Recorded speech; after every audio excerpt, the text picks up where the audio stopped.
Used to bag work about an apartment 5B. You're now tuned into the Apartment 5B podcast, where we chop it up about hip-hop, R&B, sports, love and life. Hosted by Kill.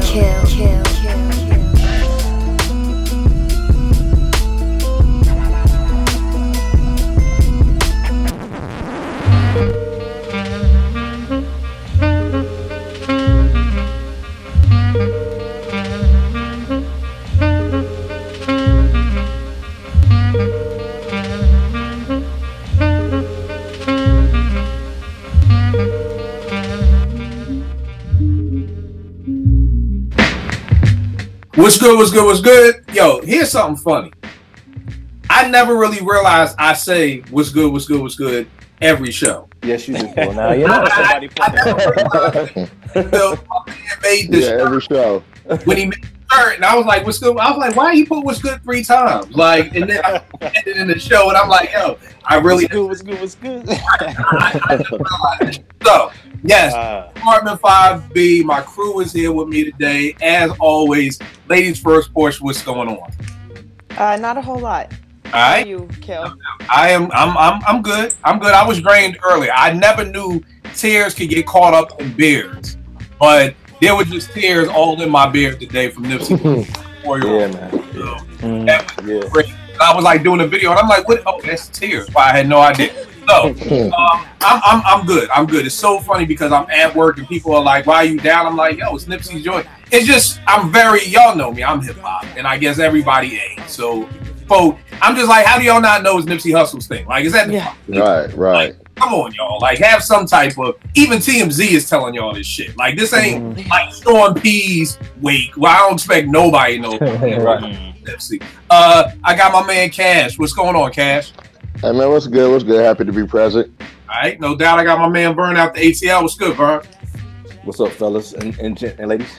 All right, no doubt. I got my man Nick with us. What's good, bro? What's going on, ladies and gents? No doubt. I got my man Wayne chopping it up with us again this week. What's up, fam?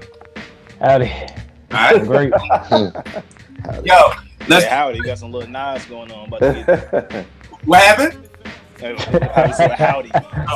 Remind me of that. People say that I've been saying howdy my whole life. All right, well, y'all know me. Let's get straight into it. Last week, we did unpopular hip-hop opinions. I think the one that threw me for the biggest loop was when Yent said that Jay, Big, and Nas weren't in his top 10. Now, I will say this. I never got into, is this your favorite list or is this the GOAT list? I will assume it was the GOAT list, which would make it an unpopular opinion, because if it's your personal list, hey, you got Sammy B from the Jungle Brothers on there. No disrespect to Sammy B, because I love the JB. So there's no disrespect to that. But, so I'm assuming it was a GOAT list. Put it on Twitter. Of course, it's the back and forth. Yeah, I think y'all just say J, Big, and Nas just to be cool, and y'all don't want to rock the boat. And I had to tweet out that, to me, there's a huge difference between your favorite list and who you think is the GOAT. Just like with the NBA. Jason White Chocolate Williams is one of my favorite players, top 10, easy. I'm never mentioning his name amongst the GOAT. You know what I mean? Like, you're just not. You know what I mean? So today we are talking about your top 5 or more favorite MCs who do not make your GOAT list. So, for example, Biggie's my favorite MC, and I think he's the GOAT. I'm not going to name Big. I'm naming people who do not make your GOAT list. And we're just going to talk about why they are faves, but they don't make our GOAT list for whatever reason. LA. Can I ask you a question? Yeah, no doubt. How many people would how long is the GOAT list? I mean, top 10. Top 10. Okay, top 10. Okay. You know what I mean? Cool. And then I mean, I'll set it off because I was talking. Before you set it off, Sammy B wasn't one of the MCs. I thought it was Mike G and African. You are absolutely right. That's 45-year-old in me talking right now. I know what I'm talking about. Thank you. Correction. This is why I keep smart people around me to help me, because you are absolutely right. Sammy B was the DJ, so it was Mike G. So that's my bad. So, for instance, I'll set this off. One of my favorite MCs is Tech from Smith & Wesson. You know what I mean? I don't know what it was when Bucktown came out. He just had that voice, the flow, the look just screamed Brooklyn. Not saying it didn't scream it for still, but for me, it was just something about Tech. I've always loved this style. Probably the dark skin, kept the shape up. probably something like that would need to play the part into why I love Tech so much. But of course, to me, he can't make my top 10 list because, like my good brother Nick schooled me on, I think it's a good rule of thumb, at least for me, is that if you're part of a group, you can't make my top 10 because I'm as once upon a time being an MC, I take writing 48 verses very serious. You know what I mean? So if you are part of a group, you're writing a 16 and then an 8. To me, that's not. I just can't put you in the top 10. So salute to Nick for that rule because that's something that I live by now. So that's of course one reason why he can't make the list. And then two, it just. To me, Smith and Wesson, Cocoa Brothers, whichever one you want to call them, just they do not have the body of work to get in that GOAT list. And I'm not even just talking about the longevity because I always take quality over quantity because people are always like, well, Big or Big Daddy Kane only had 2. So for me, it's about the quality. And to me, they just don't have enough quality about them. And again, they're in a group. And one thing that's real to me about Tech is that I really can't hear him without Steel. Like, to me, they are like really the when I think of Chubb Rock and his wife were doing some marriage coaching once, and I saw this video and he was saying how your marriage should be like Run DMC, like how Run and D played off of each other like that. I'll take it a step forward and say Smith and Wesson. I literally don't even want to hear these two separate. Like, you know, right. with Big Boy in 3000, I could do a Big Boy out. You know what I mean? I don't mind that. But when it comes to Smith and Wesson, I need to hear them together. Like, I can't even imagine there being a Tech feature without. I would be sitting there like, well, where's Still? Like, you know what I mean? So I think that's another reason why they don't make the list. Cash, tell me one of your favorites and why they don't make your GOAT list. I was thinking about it while you was talking. I'm gonna go with that rule you put out there because that is a good rule, and I'm gonna go with Styles. And Styles is one of my favorite MCs because I feel him. You know, he holds all the things that I like in MC. He has emotion, he has passion, he has real dirty, stupid bars. But he's not in the GOAT conversation. One, partly because he's part of a group, and two, I just don't think he ever made the impact that he could have made for whatever reason. So I'm gonna go with Styles P out the gate. All right, no doubt, no doubt. From Delaware a couple weeks ago. What would you say, Bruce? The Locks was in Delaware a couple weeks ago. Word, they tore it down. Yeah, it was lit. All right, no doubt. I think that's one of the things too with the Locks. I mean, I love them all together. It's almost like a crew effort. Like, even though Jada and Styles has had that, I still always just look at them as the Locks. But that may just be me. Excuse me, y'all. I'm eating some Chick-fil-A. I've been in the hood all night, all day. All day. So, Burn, who you got up next for your list? All right, so this is one of my favorites of all time. I love what he stood for. I love his songs. I love what he said. He was influential to me because he showed me that you could just be you, be an everyman, and and be you. Don't clock anybody. Let them all clock you. So Heavy D is one of my all-time favorites. He's dope. But, if you're talking the GOATs, top 10, he wouldn't be on. You don't hear him on anybody's list. That's not to take anything away from his accomplishments or anything of that nature. But for this conversation, he's on my first one. All right, no doubt. I mean, Hev is, and it's funny because I felt Hev was one of the few MCs who was able to, he almost did Big before Big, where he was balancing the street and the radio at the same time. You know what I mean? Like, he could do I hated that song. What was it? Black Coffee? You know? Yeah. And I hated it like it was whack. It just wasn't my steez. But then he'd come back with the You Can't See What I Can See. You know what I mean? You know what I mean? And then, like Tim said, the Bum Dilly D is a favor of my mama. Like, they didn't like Heavy D. Like, people's parents like Heavy D. So I definitely feel you with that. Porsche, who you got up? I'll go with Jadakiss. And again, like Cash said, same kind of rules apply, but I also think Jadakiss tries to be great at making albums. He just comes up short each time, and Top 5 Dead or Alive is still just the worst album ever for me, and I don't know why it stuck so negatively with me, but that just ruined it completely. So Jada is one of my favorites. I love his stuff with the Locks, but just won't make my. Yeah, I think one of the hardest things with Jada for me is that he came in at a time. Well, we've talked about this before, where I don't know why the industry was trying to get these gutter MCs and then trying to make them make radio records. You know?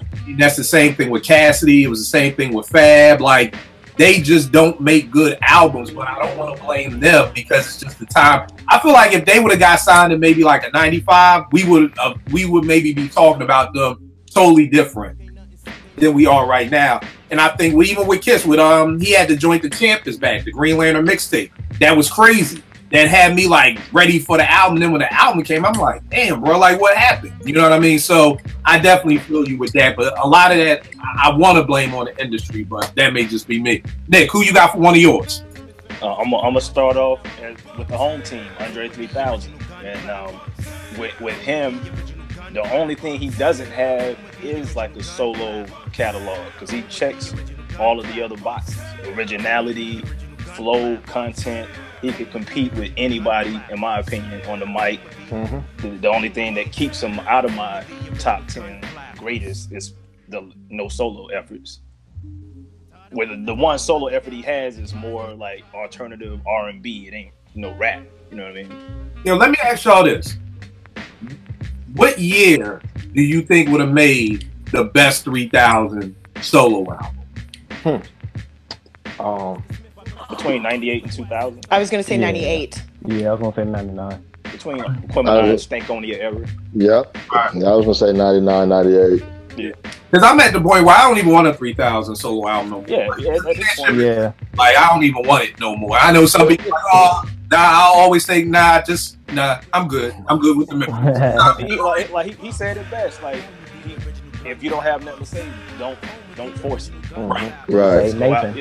Right. And I mean, he's blessed to be in a position where he doesn't have to force it. Exactly. A lot of people, they have to force it. They got to drop this out because they need to score, they need this money. So it's just dope that he doesn't have to do that. Bruce, who you got up for one of yours? I'm going to start off with Danny Brown. Okay. Yeah. Danny Brown, I started listening to him around, I was at Howard, so around 2015. And of course, I got put on to him because that song he did with Alchemist and Schoolboy Q. Because I heard him before, he did stuff for like Black Milk and stuff. And I was like, at first I didn't think he was a real rapper. I thought he was like a riff-raff type person because of his voice. Yeah. But then I really started listening to him from like Detroit State of Mind 1 to now. And it's like, kind of blew my mind. And I started listening to him at a time in my life. It was like after I had dropped out of Howard and I was back in Delaware for a year, all I was listening to was him, Royce, and like Vince Staples. So he's important to me for that reason. Right. But why he won't be on the GOAT list is because the number one reason is his voice, because a lot of people can't get past his voice. I tell a lot of people about Danny Brown and talking to them like, yeah, he got bars, but it's like that voice I can't get past. Quick question. This is gonna sound bad. Who the fuck is Danny Brown? Who's Danny Brown? He's from Detroit, man. Yeah. I mean, you're a dope cat. You got to go there and do a little homework on him. And the voice thing is definitely true. He did a joint with Black Milk, Black and Brown. Came out like 2011. I want to watch Kill listen to him. We got to do it after that because here's the problem. Nas said this once in an interview. He's like, yo, if it's dope enough, it'll get them. Because there's just so much music. Like, I think I dig. I know I have friends who like dig through SoundCloud. Like, can show you all these. I don't have the energy for that. I don't have the time. So I really am dependent on people like y'all or Twitter to be like, yo, and I've heard the name, but nobody has ever been like, yo, Kill, you gotta hear Danny Brown. Like, I think you would, if you were to listen to Danny Brown, it would have to be like his early mixtape stuff, like Detroit State of Mind and like Hot Soup. He's from Detroit. He's down with them. Yeah. All right, man. You're definitely right now. You respect him as an MC, if nothing else. I mean, he's definitely capable. If not, he may not be your cup of tea, but he's definitely skilled. You can't deny that about it. All right. No doubt. I have to check this boy out. I will check. But he bit the concept of Detroit State of Mind from Nas. He's capable, really. Well, I'm just gonna. You know what I mean? I'm he just putting it out there. He put pretty good raps together. I mean, the whole biting is all that's political. I just point out when people are biters. That's all. Yeah, I see. Now hold tight. Yeah, I just assumed the Detroit State of Mind was off the Elzai joint. Like he did another Detroit State of Mind. He has a mixtape series. It's Detroit State of Mind 1 through 4. Oh, okay. All right. Yes. I guess. You ain't gonna listen to him. Well, you know what? That's what I said. We gotta put him on the spot. Y'all know. Everybody knows. I will listen to what y'all send me. I listen to any of y'all send it to me. I'll listen to it. I may not like it. I may not play it again. But I respect y'all enough that I will listen. It's gonna be like that tie that the ugly tie that your kid get you for Father's Day. That tie. Hey, I listened to that quick, and it was good. It was good. Yes. Again. So you let the album cover keep you away from a long time. Hey, bro, like I said, I am far from perfect. I'm just one of the few. The next person I got up for mine, God, I got a nice list of them. I'll go with Dilla, man. I'll go with Dilla. I thought Dilla was a dope MC. Like, I don't think he's the most lyrical in the world. See, I've never really done that whole lyricist versus MC versus rapper versus poet. I'm just like, yo, if the bars sound good, I'm good to go. So Dilla never sounded whack. Dilla always had an ill verse on Thelonious, on Common's joint. Almost every one of his Slumville verses, like, I love. But I mean, I know, of course, he's beloved as a producer. And I know a lot of people who actually are like, nah, I don't like Dilla at all rhyming, but I thought Dilla was dope, but just for those reasons of, not having the catalog and everything like that, that's just, why he doesn't make my GOAT list. But Mos Def, easily one of my favorite MCs. Cash, who you got up next? Next, I mean, he hasn't put out enough work, but he's inconsistent because I feel like he's trying to live up to his label mate. So I'm gonna go with Ab-Soul. Ab-Soul technically has everything to be a GOAT.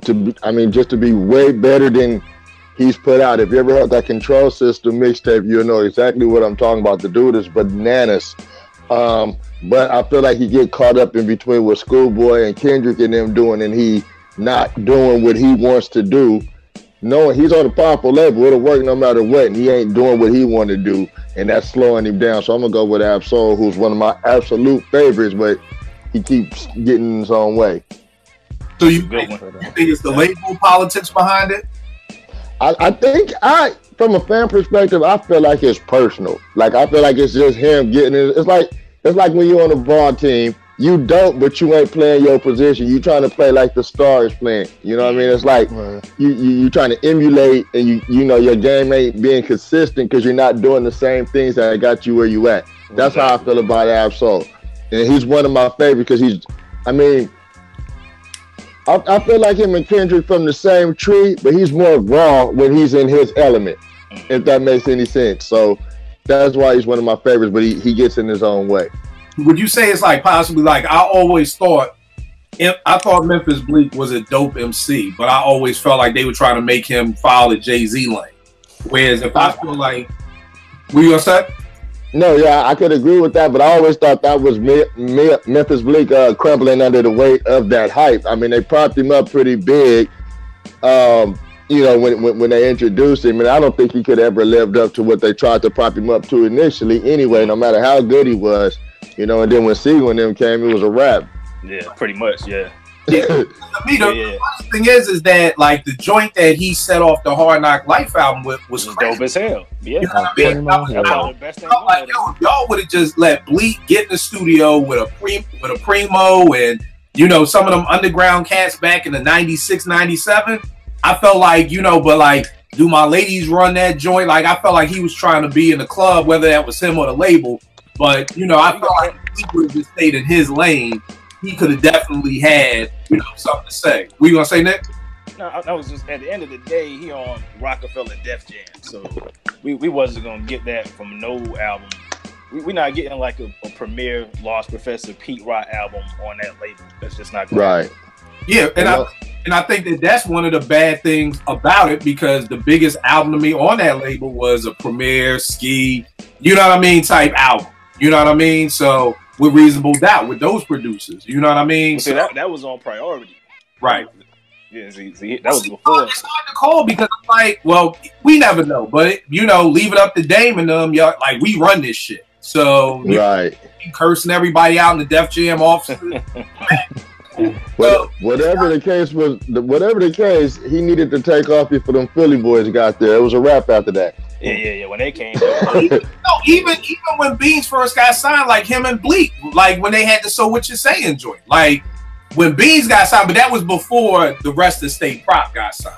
You know, Listen, when I heard Reservoir Dogs, it was a wrap. Yeah. It's like, I'm telling you, it was over. That was it. I mean, it was over for everybody on the song. It was over. Yeah. When you know, pressure bust pipes, time to apply it now. Got a quiet town of light. I was like, yo, who's this cat? Come on, man. Please. Come on, man. Yeah, y'all know where to buy it now. Beanie Mac, I supply it now. Yeah, I feel you. I mean, you right. That nigga ain't no Beans, but I mean, it was just bad timing. Yeah, I just bad as what people like. I feel like Bleak's legacy is gonna be like, that's Jay's man. That's Jay's little man over there. That's all it's gonna be. His whole career, as long as I'm alive, he's a millionaire. Exactly. Right. He pretty much sunned him with that line. Yes. Right. Yeah. He put him under the wing permanently under that. Yeah. That's crazy. All right, Vern, who you got up next? All right, so this is one of the best debut albums in hip hop history to me, but unfortunately, we did not get to hear it. Stretch out, DOC, man. Yes, sir. I mean, what do I need to say? Yeah. Nothing. Yeah, that's all. That's one of mine too. Yeah, that's dope. I didn't even think about DOC, man. That's why I keep smarter people around me, man. Because the thing with DOC that killed me, especially coming from the East Coast, was that Funky Enough was so dope. Oh my, like, I remember him that whole video, the black and white, and then when we saw Easy, it was like, oh shit, he down with them. Like, that's when, like, if there was a West Coast bias, I felt, at least for me and my crew, that's when it went out the window, because it was like, yo, this nigga's a problem. Yes. Like, listen, nobody could do it better. Is some of Dre's best work to date. Like, people don't even talk about the production on that. I mean, the fucking formula, dude. Are you playing with me? Come on, man. Yeah. I'm mad because I didn't pick him, and I mean, DOC falls in a group of category, because that's like, if you ever did a category of what's your biggest regrets, that's like Big only doing 2 albums. DOC is a regret. We didn't get to see what was gonna happen. You know what I mean? Yeah. Because I mean, the thing is, he had it in the have it in 1988 like that, like yo, like you said, like the joints that's on there. I forgot what was the name of the second joint. Where is this thing over here? I need to put this all on. I'll find it eventually. What was not the formula? It was oh, here it is. Let the bass play. Mind blowing. Number 2 was mind blowing was crazy. My joint was it Let the bass go boom boom boom boom boom boom. That was crazy. Hell yeah. I'm talking about the joint where he hell yeah. The joint where he be like, yo, why you stop? I stopped to catch my breath, man. Oh, yeah. Let me in here. Yeah, let me. That was Let Me In There? It might have been. Shoot, of a masterpiece. But whatever it was, in the grand finales, it slept on Posse Cut. Yes, it is. Yes, it is. Doesn't come up enough in Posse conversations. You're right. Right, but that was a very dope Posse Cut. And Keto, it goes back to your what if segment. I mean, if DOC does what he does, do we get Snoop, coming out like that? No, I mean, the pen is responsible for so much. It's so hard to tell with that one. Yeah. I mean, his pen still did so much. Yeah. You know what I mean? Right with Snoop. Yeah. And Dre. And the thing about Dre, we heard Dre rapping DOC stuff so long that I didn't really notice that Dre, he copied whoever writes his rhyme. Because if you listen to when Eminem write his rhyme, you can tell. When Exhibit wrote his rhyme, you can tell. So we just got so used to. I couldn't tell on Still DRE, and Jay wrote that, and I couldn't tell. That's true. That's one where I couldn't tell. Yeah. Yeah, you're right about that one. No doubt. DLC. Jay did a good job. Right. Because even when Kendrick wrote some stuff for him on that Compton album, I was like, that's Kendrick. Right. Right. Yeah, that's dope. That's dope. That's a good pick, bro. Of course, you got it for your next one. Lil' Kim. She's definitely one of my favorites. Hardcore is one of my favorite albums, but I just think Big was writing her stuff, and that was the best stuff. So I just think that to be on a GOAT list, she comes up short. All the albums after Hardcore are so hit and miss that she's got tracks here and there, and I love Lil' Kim's personality, and I love the way she is. But I just don't think that she's able to be on a GOAT list, given that her best album wasn't even written by her. So, no doubt. That's a good pick. She still got that under her belt, though, boy. Yep. Nick, who you got next, bro? He took DOC, so I'm gonna roll with MC8. Compton Most Wanted. Dope voice.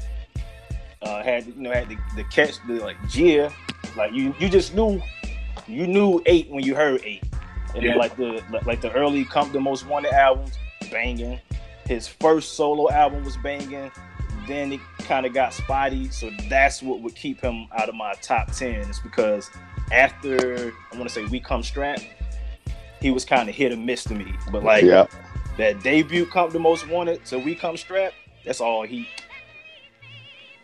Definitely. All right. And here's the funny thing about 8.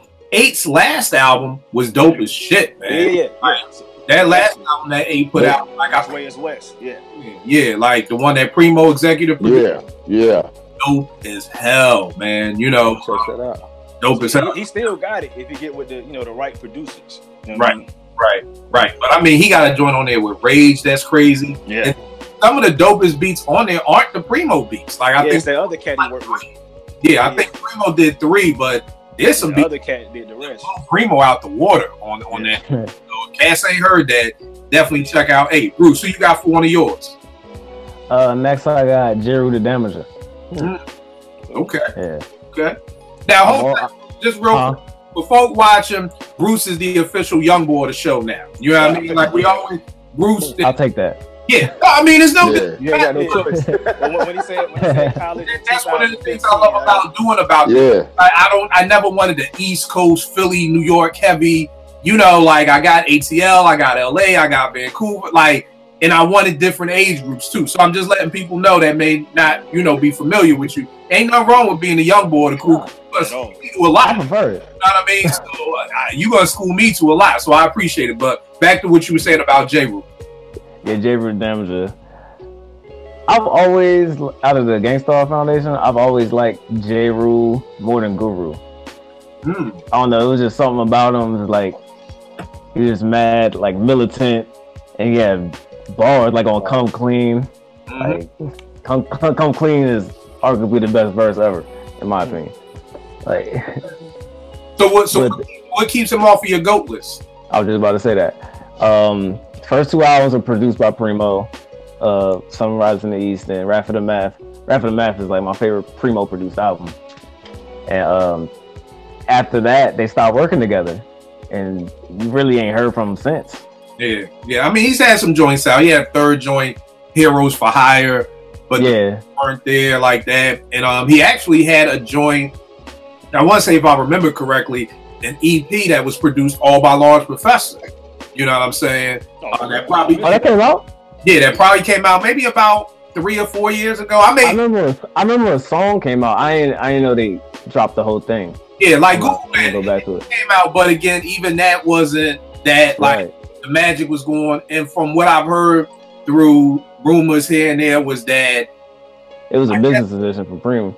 Well, I think from what I heard with Jeru, it was a situation of, okay, we're doing this, you're playing yourself, but then my nigga, you going over here doing albums with the niggas who we talking about. Like, I think Jeru was one of them dudes who seemed very stand-up-ish. Like, I'm not gonna play the middle ground. Like, if I'm dissing, these get money niggas, I'm dissing them. You know, whereas like my nigga, how you gonna do you playing yourself and then turn around and go be in the studio with Big and them niggas? Like we just got finished dissing them, you know. And I think it was probably a little internal beef with that, you know, because I've never heard either one of them ever talk about, you know, why they stopped working with each other. But pretty much said it was business. He said it was business? Yeah, in the complex. I remember he said something in the complex article. He's like, it was business for me to stop working with J-Ro. I mean, I don't. Okay. I mean, hey, I go with that. I mean, when I think business, I'm thinking money. So, and there ain't a lot of money in Payday and J. Rue Records. So, like, when I hear like Big being like, "Oh, I don't want to do business with Puff," now I'm like, "Ooh, that's a lot of money. We talking billions." Like, Payday Records and fucking the sunrise in the East ain't. But you know, if that's what the brother said, then it was business. So, I feel you. Another one for me. Another person out the boot camp clique, Strang Wonder. Man, I love Strang, man. Strang just had energy. OGC to me seemed to be in this, no disrespect. They seem to kind of be like, and I heard that one of them was Still's little brother. I was going to say they seem like the little brothers of the boot camp clique. Yeah, Top Dog is Still's little brother. And that's kind of like what it felt like. But with Strang, I just loved his energy. Like, you know, Strang, Hurricane Strang on the album. Just anytime that Strang got on something, I felt like he owned it. Like when it was Strang's time to get on, he was going to get on. He was going to kill it. He brought that energy. But just like anything else, I never even really got into the second OGC album. And then, you know, they all just disappeared from sight. So, of course, that's what keeps them off. But definitely Strang Wonder for me. Cash, who you got next? All right, this one might be surprising. I'm going to preface it with this. Historically, any MCs attached with a gimmick never really lasts long, right? And there's no gimmick MC is on too many people's GOAT list from what I understand. So with that, and I'm not trying to downplay the dude's legacies. He's one of my favorites. We're talking about our favorites, right? So I'm going to go Eminem. And this is what I'm saying. Once Eminem got to a point where he was too old to pull off the Slim Shady shit, his shit been sinking ever since. Therefore, Slim Shady was gimmicky. Right? Right. And that's part of the reason he is not on the GOAT list. Now, I would contrast that by this. Redman don't give a shit and he's still acting the same fool he always acted. Right? So you see the difference. Like Redman, I mean, that crib shit, that's the same dude. You know what I mean? So it doesn't really affect his music the way Eminem did. Shady kind of propped up a certain thing. He can't run around talking about doing shit to his mama and all that right now. And I think it affects the music that he's putting out because it doesn't have it no more. It's just like, I don't like emotional Eminem. I don't like Eminem with Rihanna, you know? Yeah. Yo, here's the wild part, because I'm trying to find these damn notes this was from the What If show. And one of them that we didn't get to was I said, what if M never got addicted to Ambien? And because M said that Ambien was like a mind eraser and he lost 5 years of his life. He was taking 60 volumes and 30 Vicodins a day. And just, you know, it seemed like when I was doing the research for that What If show, that it seemed like that played a huge part. And I don't know, because y'all know me, I'm not an Eminem fan at all. You know, so do y'all feel like that time when he was going through that drug addiction problem, that affected his career, or was his career going on in different direction even before that happened? I mean, I think it's just he got too old to pull off that persona. I mean, regardless of what led to it, I mean, it aged out. You know what I mean? Just like the way that T-Pain used auto-tune changed. You don't see T-Pain putting out a lot of music because shit changed. And what Eminem was doing then would never work now. So I just think his strongest asset aged out. Right. I know what you're saying. And the crazy part is I can't remember if it was you, Nick, or somebody told me like this last shit he put out went platinum or whatever, or double platinum. Yeah, like double platinum. Yeah, like come on, man. Eminem, at the end of the day, people can get mad. He white. So he got like a dedicated. The fan base is locked in. Yeah. I mean, he's gonna buy his album each time. That's a good point, because white folk do get a whole lot more chances than we get, whether it be a sitcom, whether it be coaching, whether it be whatever it is. Because, yeah, I got a feeling if Eminem was black and put out that same album, he ain't going to He wouldn't. If Eminem was black, he couldn't do the Slim Shady stuff. Right. Yeah. It never worked. If Eminem was black, he'd be Royce. So there we go. There we go. Vern, who you got up next? All right, this man is responsible for some of the all-time classic joints in hip-hop history. From his group and from people he's produced, he's one of my favorites. Made me want to be a rapper, but Q-Tip is the next up on the list. If you think about it, I think we talked about it. Like, you can't really necessarily name some classic Q-Tip lines just off the rip. And I think, to be honest with you, I think a lot of times, like on Scenario, I think Q-Tip played the back so other people could shine, because he already, he's done most of the production and things of that nature. So I think that was his nod to, okay, let me let somebody else go off. That's just what I think, and then he makes my list. Yo, quick question. You were about to say something, Nick? Because I saw you agreeing. No, I agree with that. Like, Tip got the unique voice, the flow. He got mic presence, but like you said, he don't have the quotable. He don't have the memorable lines outside of the industry rule number 4080. That's probably like the. I was gonna say that. Yeah, that's probably like the only thing that come to people's mind when you think Q-Tip. But I agree with that. All right, I was gonna wait till the end of the show, but since Vern brought this in, let's talk about this real quick. This is off topic, and I'll write down where I left off at because y'all know I'll forget. So this week on Twitter, poor shit kill started on Twitter this week. So I need mofos to go get a dictionary and understand what slander is, okay? Because people love to say I'm slandering people. I slandered Dwayne Wade just because I said he's not a 98 in 2K19. I'm like, yo, like, come on, what the fuck? I'm like, yo, if Jordan is 100, Dwayne Wade can't be a 98. He can't be. I know he's retiring. I get it. Stop it. Like, Dwayne Wade on his best day is no better than But you said you had Clyde over him, right? So what would you have Clyde on there? I don't even know, bro. I just know that fucking What would you have Kobe on 98. What happened? What would Kobe be? Kobe? I would probably put Kobe at a 98. 98, okay.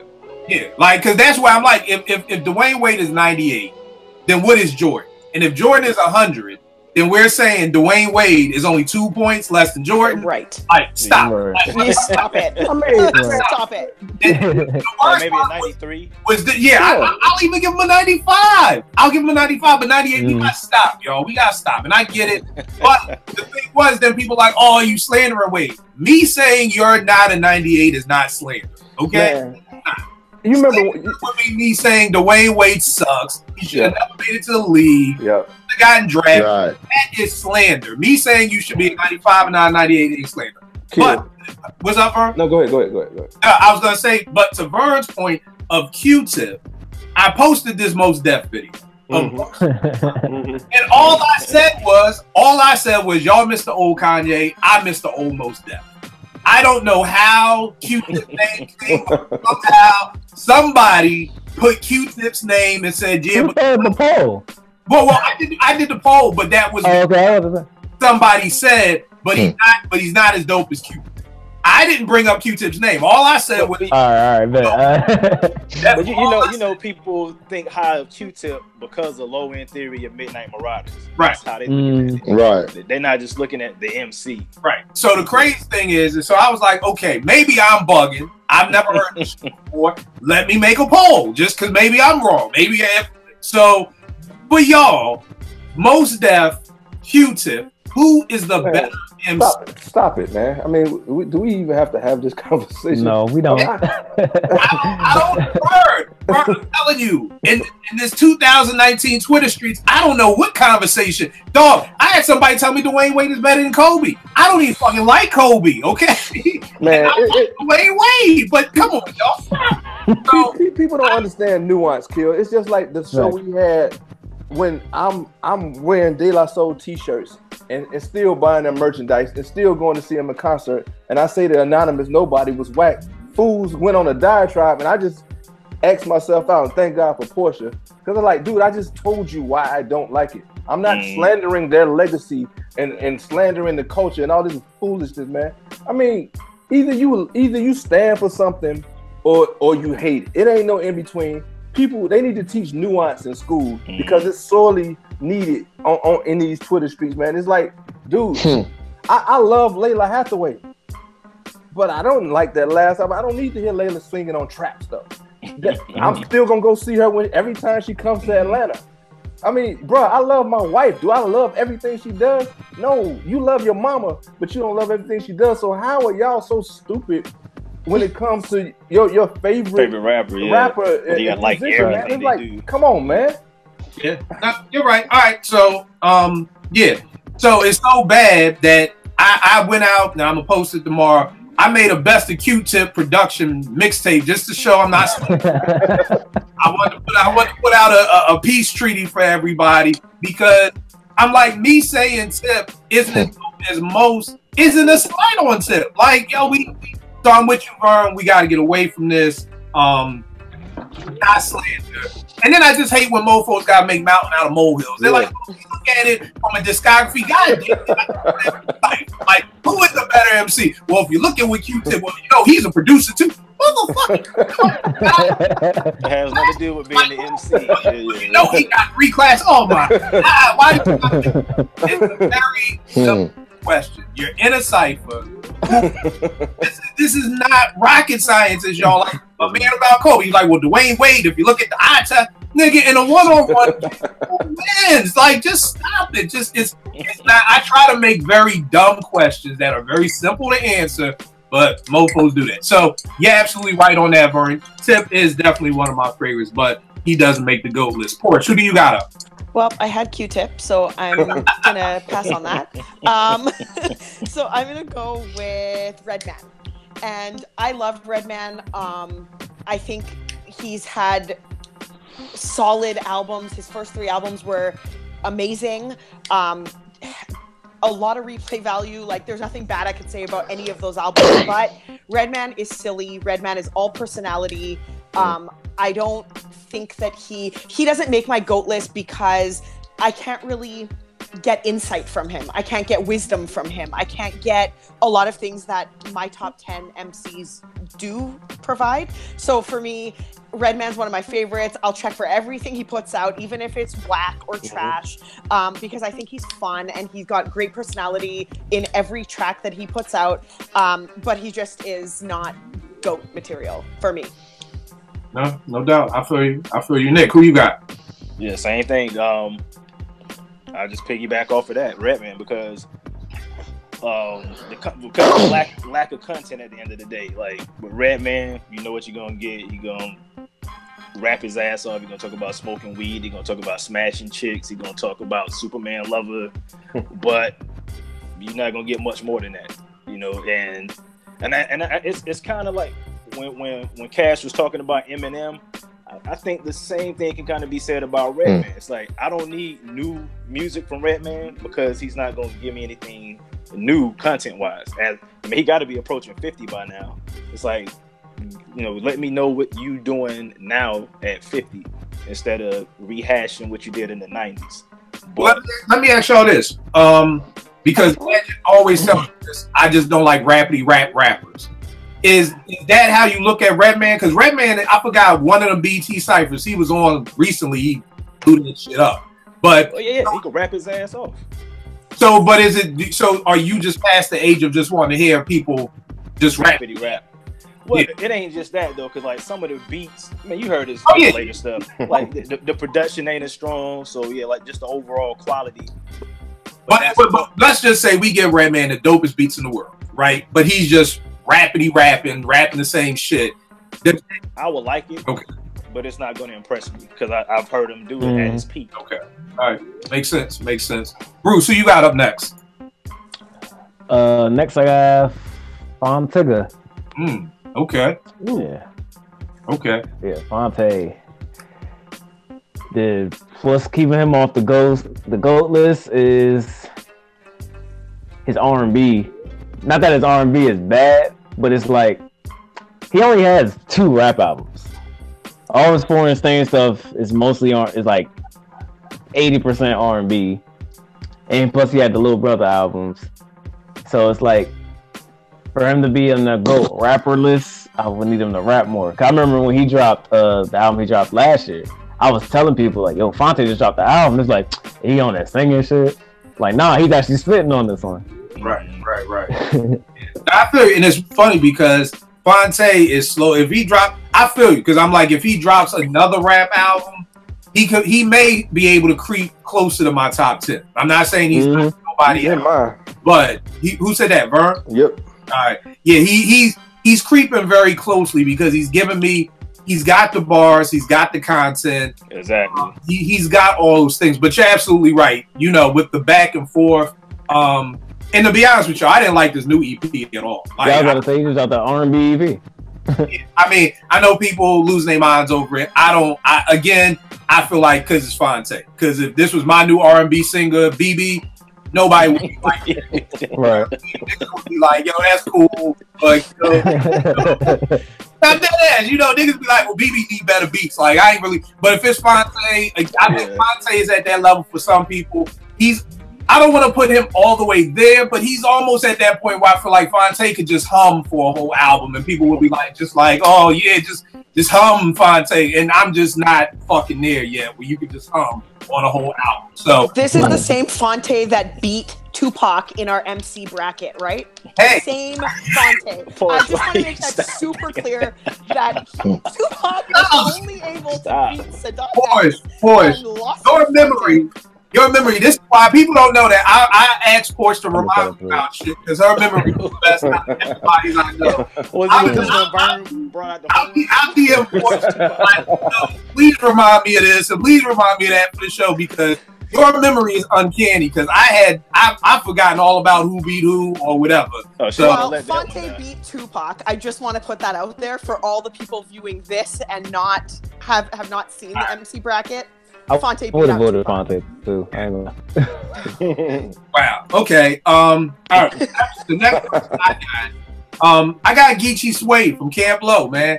One of my favorite MCs, man. I think his voice is incredible. I think his flow is incredible. Again, he put out a solo album that, you know, wasn't, again, it's kind of Smith and Wesson-ish. It's like, yo, where's Sonny Chiba at? Like, you know, I need the balance of the two. And I mean, he doesn't make my GOAT list just because I don't know what the fuck he talking about. Yeah, nobody does. Right. Yeah. It's dope though. Yeah, it sounds incredible. Like, I'm like, really spin. But I don't know what you're talking about. Like, literally, if somebody said, Kill, here's $1 million if you tell me what Lucchini is about, I would try to come up with something. Oh my goodness. I would have no idea what is going on with Lucchini. I don't know. So, Sonny Chiba is definitely one of my faves. One of the funniest thing about this, I'm realizing a lot of my favorite MCs are in groups. Like, you know what I mean? Just writing this list, I was like, damn, like 80%. Same for me. You know, so I don't know what that says about why some of my favorite MCs are in groups, but so be it. Cash, who you got up next? Ice Cube.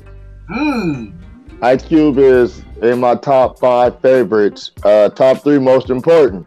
Personal list, but he can't be the GOAT because he's still going and he hasn't put out a really dope album since Predator, and that's almost 20 years ago. So I mean, as much as I love him, it's like when you don't know how to, you got to say when, you know, because you tap out. It went from something great to it's so basic, it's almost unbearable. I can't listen, and that's why I'm gonna say Ice Cube.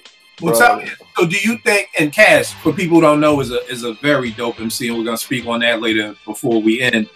Do you think if he would have called it quits, like, do you think there's a hindrance for MCs who keep going? You know what I mean? If he quits the album after the Predator, and so after 96, you never heard nothing from Ice Cube again, is he a GOAT, or do you hinder people for keep going past their prime? If you stop that Predator, you make the goal easy. It's not even about it's just like you have to personally know when it's time to put it up. Right now, I'm older, I do it, but I think I'm gonna know when the shit ain't sounding like it's supposed to. You know what I mean? Like, I feel like I can keep up still. He's not keeping up. He's you're not hungry. You're very comfortable. You got a lot of things going on, and this is just something that you're doing to do now. well, you shouldn't do it. You know what I mean? Because you're it's still a part of your stats. It's still a part of your discography. So you're still getting judged on. I'm still judging you on the work you're still putting out because you're still in the game technically. So I feel like if you would have stopped by around the Predator time, then easily go easily, no question, first ballot. But he keep going, man. Kill, that was a really dope question because I think that when people saturate their discography, you're bound to fall off. Like that's Nas's biggest critique, right? Is his discography is so up and down. Jay-Z, same thing. I know we give Jay a pass because he's Jay-Z, but there's a ton of them that are like that. And I think I don't want to say this sounds horrible, but sometimes the blessing for some rappers that we've seen in the past that have been taken way too soon is that they sort of are taken on top and then they're like cemented their legacy because they've only ever given us get to see the decline. Exactly. And everyone's bound to decline. So I think that's a really, really good question. And I think that that's something to consider in every single MC when we're ranking them. So I just want to say that. Can I add to that? Oh. Yeah, no, what you gonna say, bro? Yeah, because me and my boy asked me this question because it was like, and I was thinking like, in other genres, I feel like hip hop is the most, because like back in the day, like artists like Aretha, James Brown, they had like 5,000 albums, but we only talk about like 6 of them. Right. Good point. Good point. You want to kill? Good point. Yeah. I mean, Stevie Wonder. We want to talk about the 70s. Prince. Right. Yeah. Prince I always tell people, y'all can front all y'all want. If Prince was still alive, y'all don't want to hear his last album. Prince came out. Same with Michael Jackson. Michael Jackson's last few albums were like they weren't not good at all. Hey man, Frankie Beverly got the blueprint. I be joking, but I'm serious too, dog. Yeah, that's serious. Throw on your white suit, come to the Essence Festival. Let's hit Before I Let Go. About 3 Happy Feelings. Come on the other way and tap out, dog. Get that bag and ride out. Yep. But now that's a dope point, Boost, because you're right. In R&B, we don't do that because I mean I can pull a whole James Brown section of records and it's gonna be a good 20 or 30 of them joints. You know. Right. I think the reason why I was asking that question is because you wonder. I feel bad for some MCs because I feel like they have to continually put out content because they have to eat. You know, a lot of them who came up, again, they were kids. They don't know nothing about contracts. They're in these bad contracts.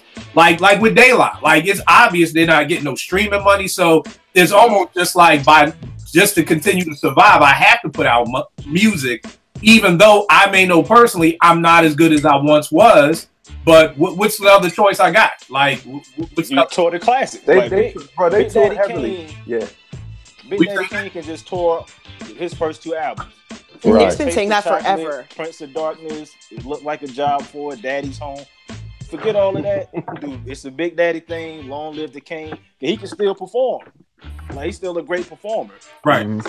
He can just eat off of that. Yeah. And I think the hard part too is when like it's almost going someplace where you can't be judged. Like they got 40 and over leagues. You know what I mean? Right. So you ain't trying to hoop with them young boys get assassinated out there. You're hooping amongst people your age who are just as old as you, and you know what I mean? Whereas with hip hop, we don't have, because deep down inside, Q may be like, yo, I still love this shit. Like, I still want to do it. But I will always go back to something that Will Smith said when he did some album that was whack anyway, but I respected it for this.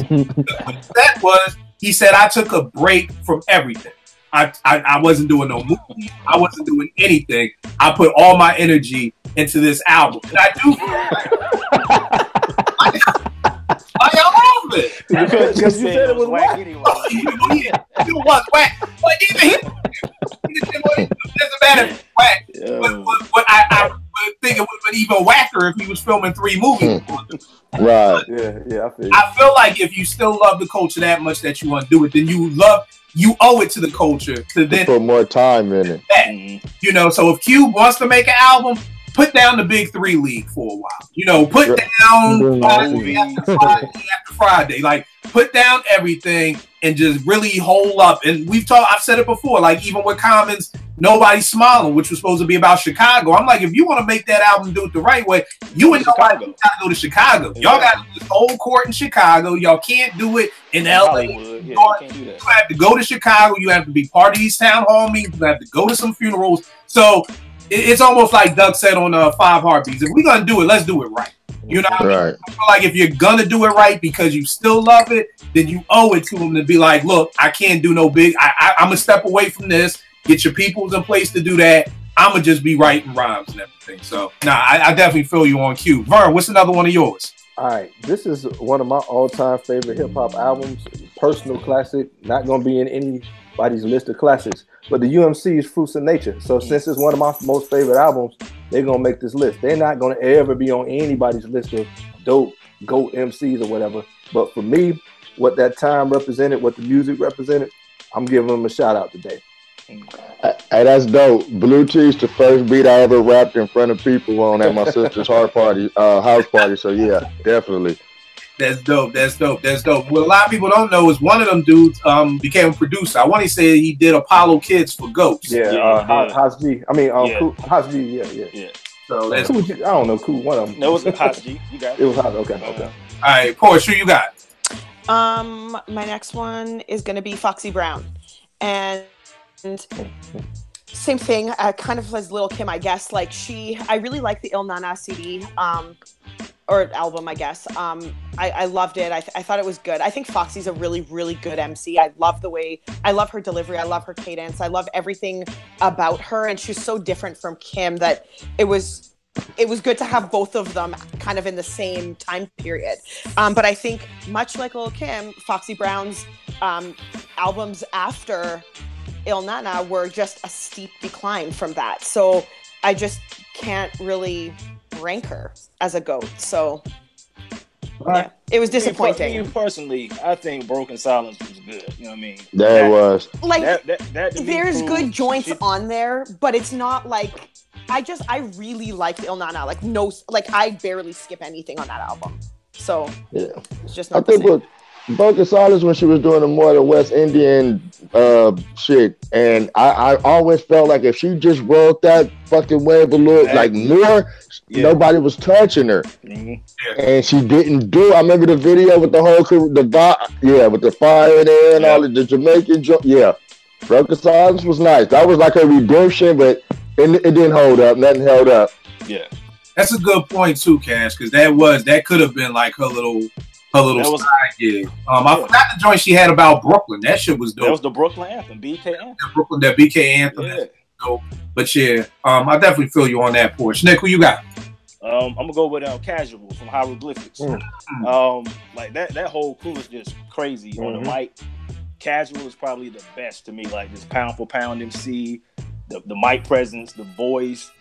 I mean, like if you hear Fear Itself, he's just a beast of an MC, man. And he produced a lot of that himself too. Yeah. But he just always stayed under the radar. He never made like a major impact on the industry.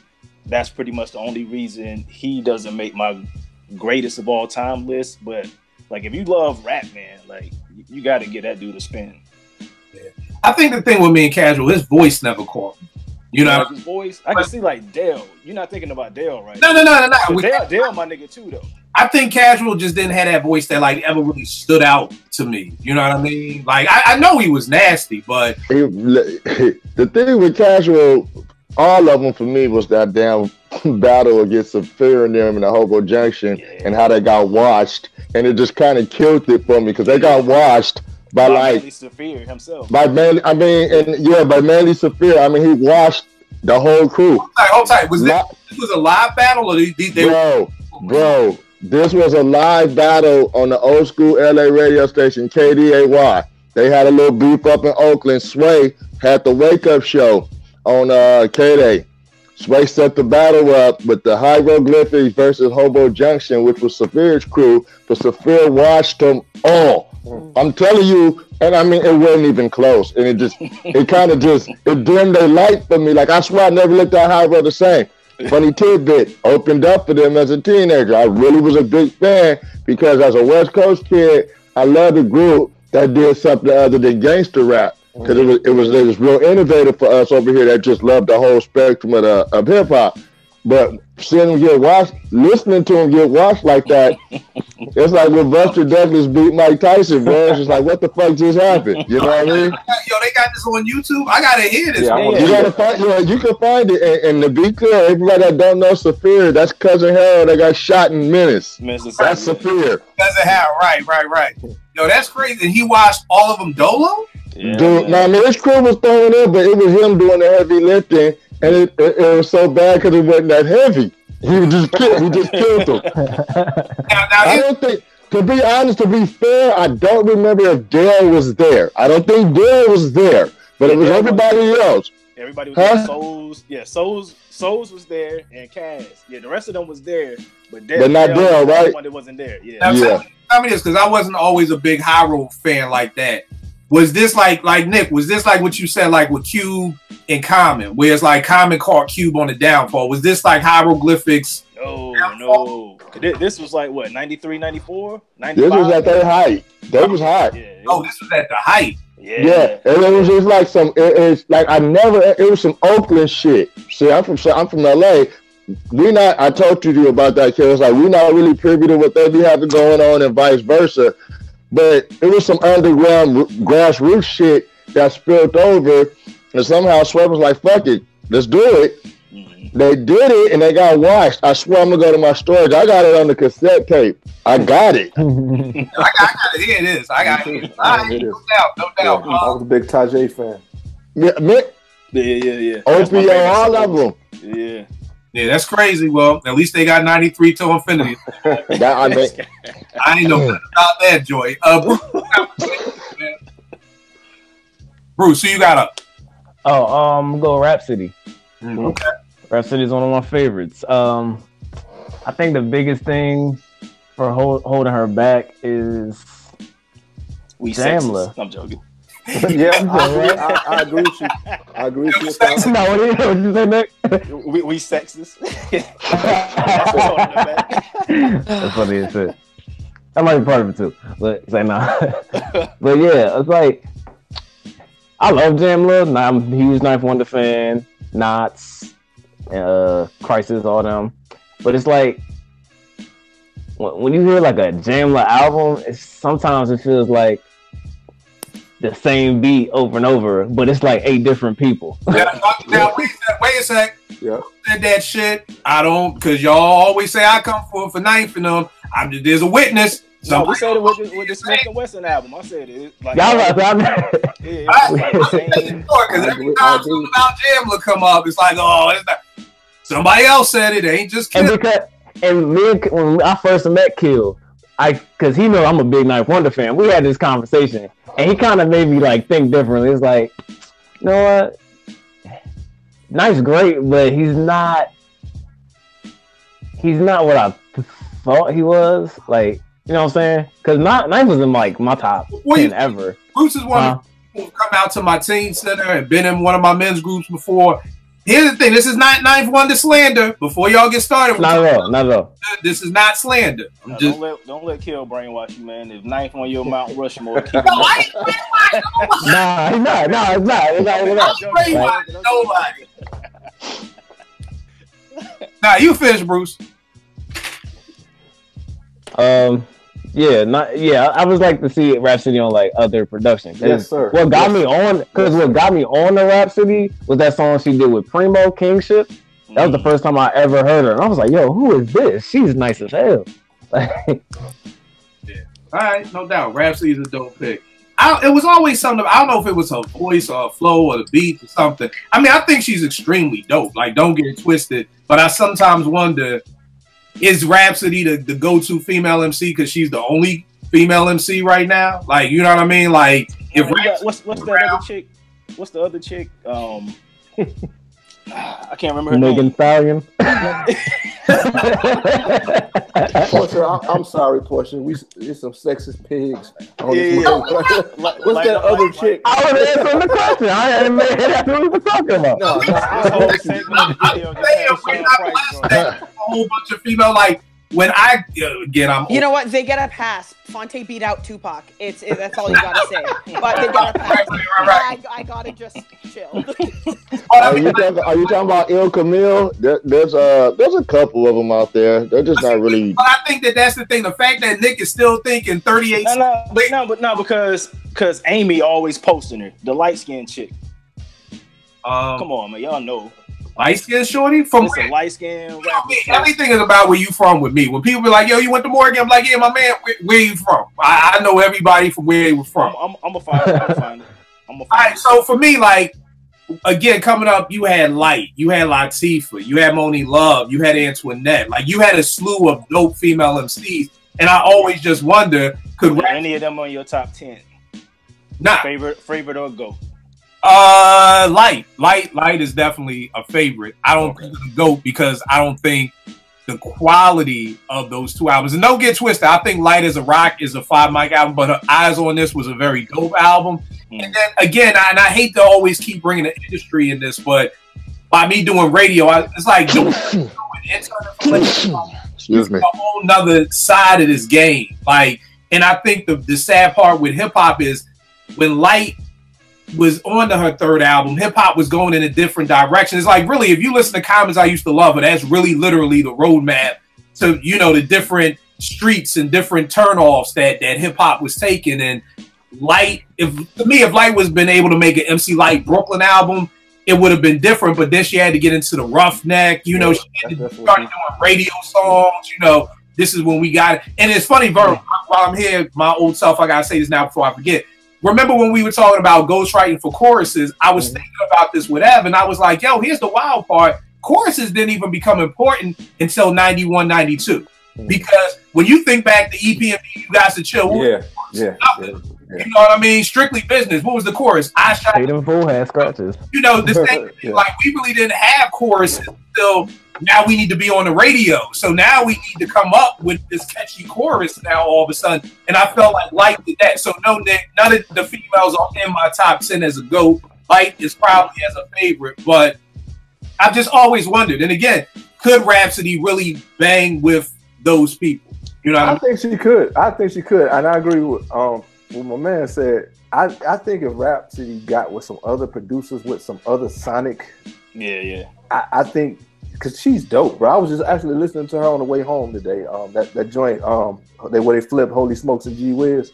I mean, you know, so Rhapsody is dope, but I think personally, her soundscape is the same because of the Jamla affiliation. Yeah. So tell me this, because y'all know I know nothing about that. I mean, of course I know Knots and Crisis, but the whole Soul Council, I think what made Puff the Hitman amazing was because, like, they all were like superheroes. They all had a specialty. What I know about the Soul Council, what I hear is like, they're all the same niggas. They all do boom bap. You know, there's no musicianship. You know, you had the Chucky Thompson who's gonna sprinkle some keys on that. You had your Nasheem and your Ron J and all them kids. Right. You had like 2 dudes who were boom bap. You had 3 dudes who were R&B. You had 2 other dudes that were.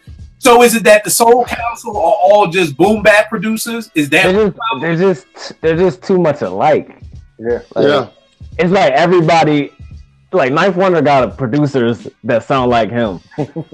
Except for Knots. Like Knots. Except for Knots. Knots is the one that stands out. He does on IG. Never made the album. No, that's my question right there, because I'm like, okay, I'm hearing Knots on IG, and even the funny thing with Knots on IG, if he posts 5 beats a day, I probably really like 1 or 2. The other 3 are like, they're dope, but 2 of them always stand out. But then I'm like, why don't nobody pick these? Like, I'm like, oh, he's doing a whole album. This is gonna be great. And I hear it, and I'm like, yo, like, where are these IG beats? Like, what beats are these? Like, you know what I mean? So, but that's funny to hear that rap. And plus, they are Jam Rock now, so that may have something to do with it too. What's Jam Rock? They're with Rockefeller.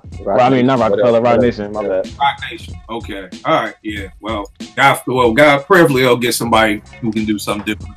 Another one of my favorite MCs. Nobody will ever name this person, but man, did I love some Crazy Drazy from DOS Effects, man. Like that was my favorite too. Crazy, great, yo, man. Just everything about that, yo, the rhymes, the flow, yo, just everything, man. Just like, yo, that nigga, this dude got a song on Dedicated, man, on Hold It Down. And that nigga said, if a rapper say I'm stuck up, I tell him shut the fuck up, and you can get your man, I bet a granny getting fucked up. So what up? Who wanna fuck around and get silly? Really? We back up on the show just like Willie. Nelson, son, go for you. Because I split the beans like Beans does boy. And I was just like, yo, listen, that nigga switched styles like 3 times in like 12 bars. Like, yo, this dude switched Crazy Drazy. Like, and again, for people who thought DOS Effects was a one-trick pony with the iggity and the diggity, number one, they invented that shit. So I think that I feel like we give them, people give them hell because they invented, people act like they bit the style. No, it was their style. Like, it was their original creation, which was dope. Then they dropped all the iggity stuff and started spitting.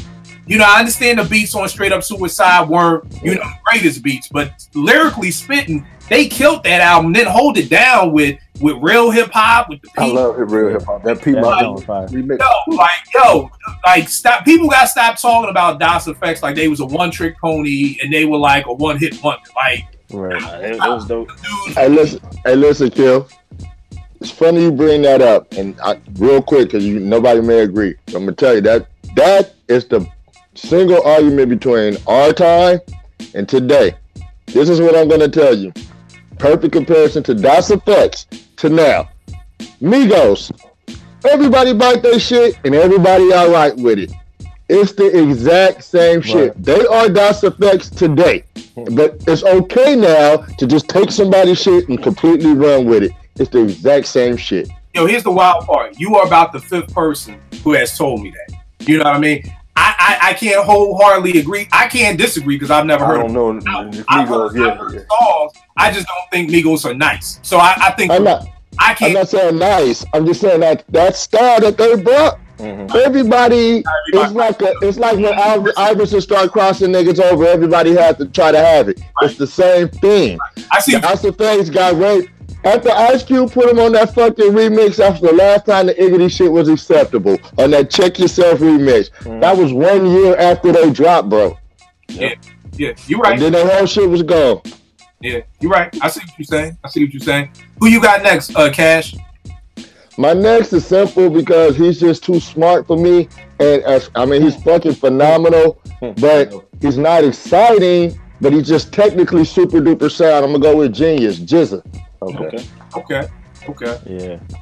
And because he never ever came close to topping Liquid Swords too, for me. Right. For everybody, he never. That shit was fucking. That shit was something. I can't even explain the feeling that album give me. From the intro to the shit is over with. That album is just cold world, man.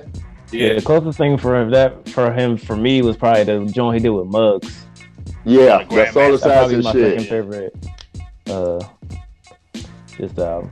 I think the funny thing about GZA is, I think we all do it to some extent for MCs. We just forget about that Words from the Genius album. Like, we just be like, it's okay. I never even listened to that song. You gotta bypass that, man, because we do the same thing with Juvenile Hell. Nobody brings that up. Like I said, we all do it. Like, yeah, we gotta get it. We act like it didn't happen because it's better for the story, It sounds better for the documentary. Right. Because I mean, come on, man. That Payday album, the Words of the Drink, that shit is trash. And Prince Rakim, come on, man. We can't do that to them. Yeah. Why? Portia, like, she got something to say, Portia, but what you got? No, I was just gonna say, like, Mobb Deep's story is a little different because usually what happens in the story is that the debut album comes out or a first album comes out and it's dope as hell, and then everything after that is sort of like on a decline, and so yeah, it's trash and we don't like it and we like the first one. Mobb Deep is the exact opposite. They're like they're like the anti-story, I guess, because their debut album was absolute garbage, not memorable at all. We don't want to remember it. And then they come out with these other 2 albums, and it's like, oh my God, they're the best ever. So, well, to me. But I just think they're not the same in that way. I just had to point that out. They're like the opposite. Let me ask this. My fault, Cash. Go ahead. No, I would say because Genius had from the word from the Genius to the whole Wu-Tang shit popping till Liquid Swords, but Mobb Deep went from that to the Infamous, and it was fucking night and day. So I would have to agree with that. Here's my only thing that I'm wondering. All right, so some folk remember Hit It From the Back, right? Did it strike anybody remotely strange when you heard Shook Ones and these niggas was killing people now? Like, what? See, I never heard we already talked about this. Yeah. I was at 88.9. I was doing the radio and they sent me the 12-inch from Shook Ones. I was like, I don't even want to listen to Mobb Deep because I'm like, that Hit It From the Back shit was whack, Yeah. But I put it on and I'm like, ooh, this is nasty. Like, okay. And then it's like all this like gun talking. I'm talking about the original Shook Ones, not part 2. Yeah, the part 1 was dope too. And I'm just like, yo, this is nasty. But wasn't these dudes just at a party yesterday? Like, yo, when did y'all become killers? So I'm just always trying to figure out who gets a pass. Why do they get a pass? Because Mobb Deep shouldn't have gotten a pass. Because I always felt like they got away from their handlers and was able to make the album they was really supposed to make. Now, this goes back to that tweet about, Prodigy getting beat up and shit all the goddamn time. No, they shouldn't have got a pass because Hit It From the Back was pretty much really more of what Mobb Deep was than everything post that. But we didn't know, right? And dude, like, the Infamous was so fucking good that you just wanted to believe it. You just had to believe it because you liked it so much. So you know what? I was just gonna say that they get a pass because they made it sound good. So that's real good. Boys and girls listening at home, if you want to change your persona, you better make that follow-up dope as shit. Okay? Man, flawless. We gonna be like, nah, I won't believe. So you gotta Nick, what was you gonna say? The real reason they got a pass is because they're from New York. You just keep it a buck. If them niggas was from the South or from the West Coast, people wouldn't have let juvenile hell get swept under the rug. That's true. I have to agree with that. That shit would have got dug up. Really have to agree with that. Niggas is right here. Like, you're right. You are absolutely right. New York is the reason they got a pass. And that's I don't know. I don't know. I gave him the side out their whole career because it's like, dude. And I was laughing when he brought up Prince Rakeem because you posted that damn RZA video and Guitar Center. I didn't post it. Yo, my man tagged me in that. It was like classic. So I'm opening it up like, okay, bet. Like, I heard that. I'm like, yo, this like, yo, hey Nick, Dre got a pass, Nick. So true. That is true. Dre won lipstick. You right. Not just the lipstick. That whole Been There, Done That Aftermath album. Like that ain't never exist. Like you had to. 2001, and had Been There, Done That when they was dancing in the ballroom dancing. Yeah. I forgot. Dre had Eazy-E to kind of smooth that over. Going in the transition to NWA, I think that's why he got a pass. But you know what, too? And here's the thing: I wasn't even mad at the whole world class record. Couldn't be, because at the time that was R&B, and that's what R&B do. Like if you were in an R&B group in the '80s, my nigga, you was wearing some sequins. You was wearing. Right. Let's look at Grandmaster Flash and the Furious 5 and all those cats. Yeah, man. Like, that's the only Ice-T. Yeah, oh yeah. That's why I never really gave him a knock for that, because if you were in an R&B group in the '80s, you were wearing some wild looking shit. Like you, so I now you just showed me Dre like that after school. That's different. Like, high with that on that, we got an issue. But right. The group, like, I can't get mad if the lead singer in Atlantic Star decided he wanted to rap and he nice, and then niggas want to go back and pull the old album. I was in a group called Atlantic Star. We make songs called forever and always. You know, like, me for that. But if I was in the yearbook looking like that, that's something. But good point, Cash, because we do act like Been There, Done That never came out. Vern, what's the one for yours? Dres, D-R-E-S. Yeah, Black Sheep. Black Sheep, bro. Hell yeah. Wolf in Sheep clothing, dress, spazzed out on like Black with Envy.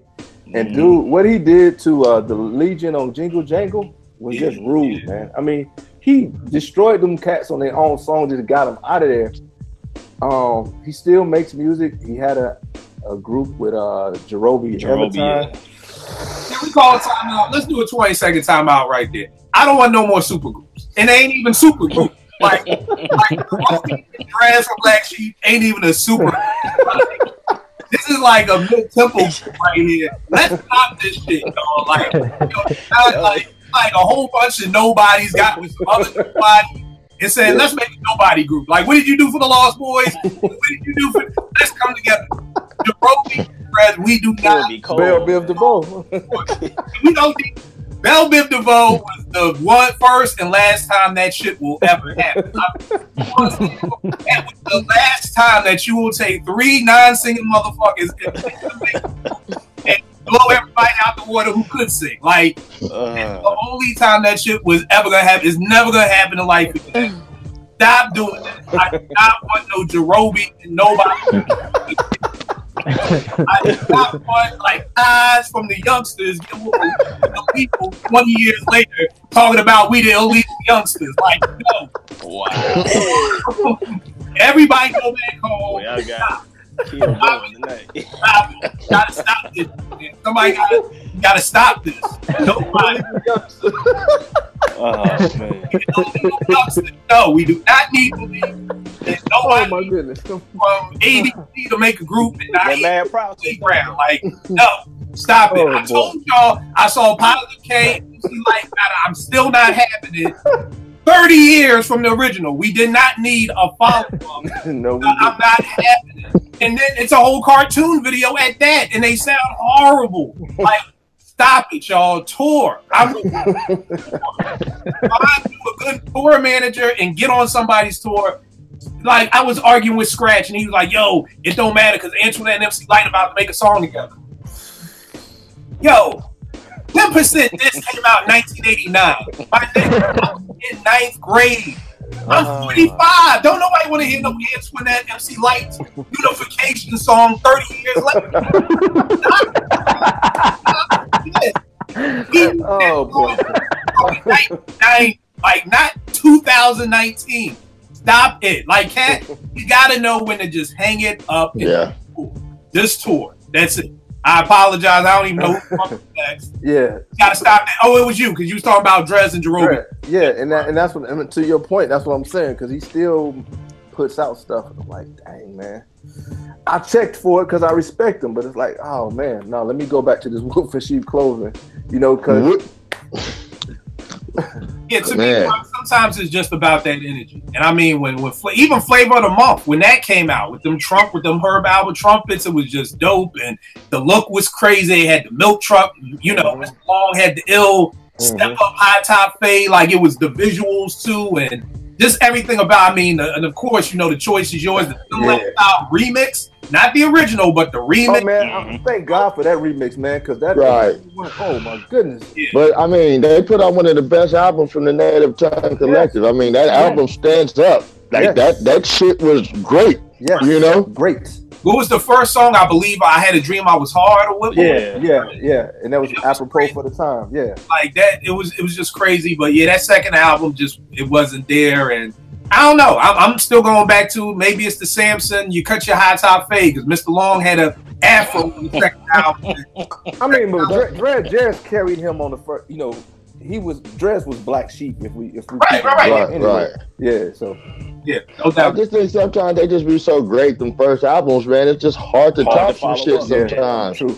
And then, like you said, with Light, times change, and then it's different. Cause you remember, like during all that time, it was cool, and then gangster rap crept back up, and shit changed. Right. You know what I mean? I mean, 90 by Nature was successful because Tretch and them looked gangster, and they was able to play both sides of the fence, make hit records, and do the gangster shit. A lot of people got swallowed up in that wave after the Chronic, man. Yeah. But you know, the wild part too is that even bringing up Naughty's name, eventually that shit got played out because they couldn't keep making them anthems. Like when it got to anthems.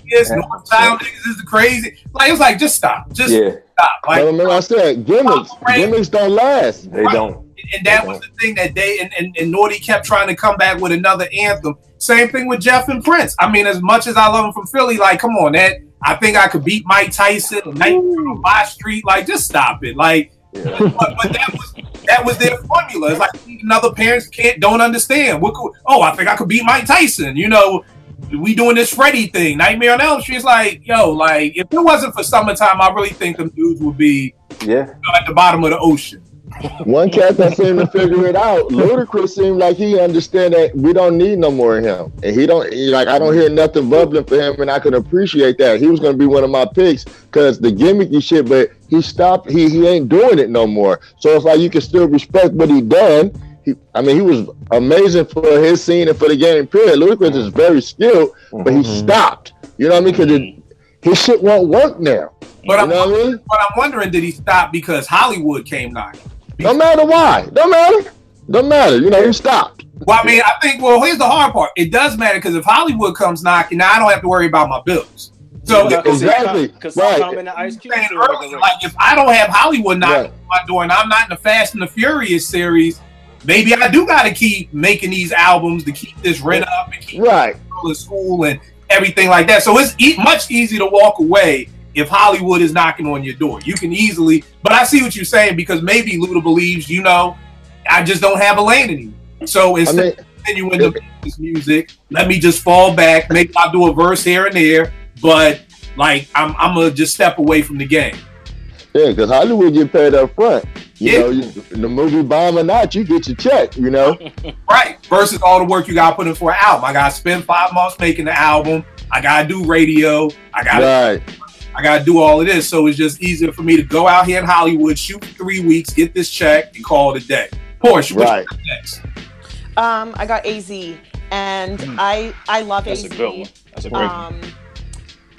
I think I like AZ more than most people do. And I, for a really long time, was like, AZ's the most underrated rapper, but then everyone talks about AZ so much, he can't be an underrated rapper anymore, the amount that I hear about him. So that's not happening. But anyways, the reason why he doesn't make my GOAT list is because I feel like off the strength of his verse in Life's a Bitch, I think he just kind of lives in the shadow of Nas. And I think he's never really...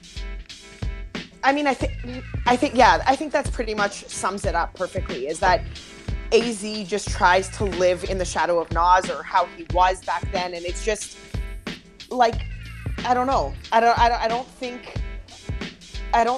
he can make a GOAT list when Nas is on a lot of people's GOAT list, because it's kind of like you're getting the Nas Jr. and it's not, I don't know. That's why I don't have him on mine. I hope that makes sense. Do you think if AZ didn't come out with Nas, so what you're saying is because of Life's a Bitch, he's like always compared to Nas? Well, I think he lives in Nas's shadow. Like that was his, you know what I mean? Like he just thinks that that's the way. I don't know. I'm really wrong. It's just how it seems based on all of his albums, is that he just always tries to be that storyteller that, like just the same way Nas does. Just try to, like, he chases the Illmatic, he chases the Stillmatic,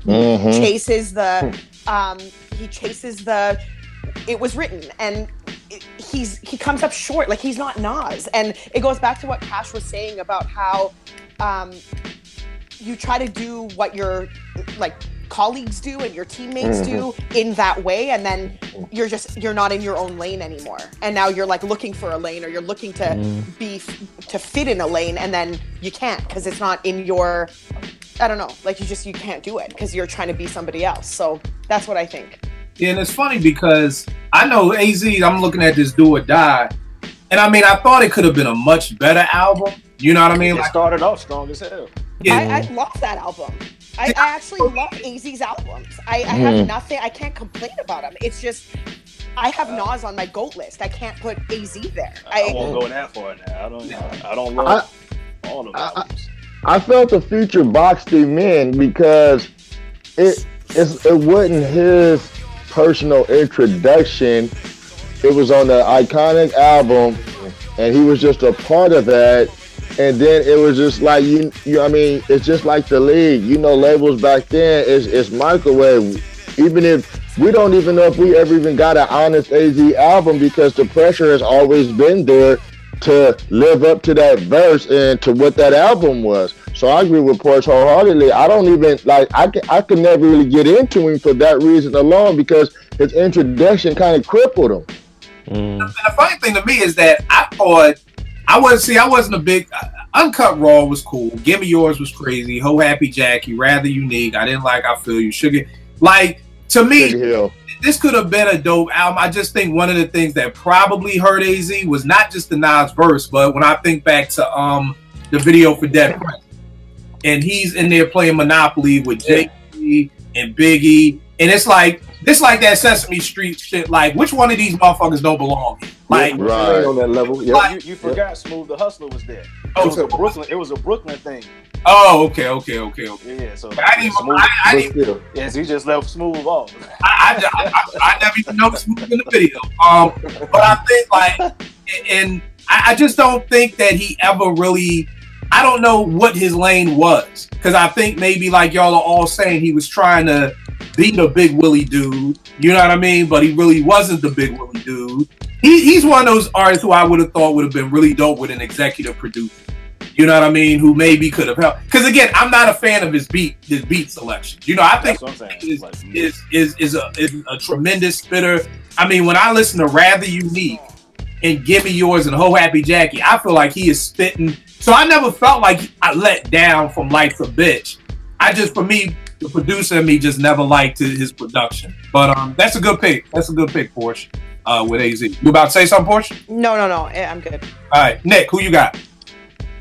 Back to the hometown Atlanta. I'm gonna go with CeeLo Green and like skill wise, right up there with Andre to me. Like CeeLo Green, are we talking about like short CeeLo? That dude is a fool. No neck CeeLo? Like no neck CeeLo? Yeah, that's him. That dude is a fool on the mic. CeeLo. Yeah, the closer, that Grand Slam hit on Yo, the Soul Food album. You think dude is as dope as 3000? Go listen to that Soul Food album.